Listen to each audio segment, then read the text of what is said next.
नमस्तेऽस्तु महामाये श्रीपीठे सुरपूजिते शङ्खचक्र गदाहस्ते महालक्ष्मी नमोऽस्तुते।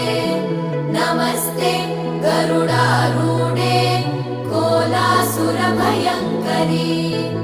सर्वपाप हरे देवी महालक्ष्मी नमोऽस्तुते। महादेव्यै च विद्महे विष्णुपत्नी च धीमहि तन्नो लक्ष्मी प्रचोदयात्।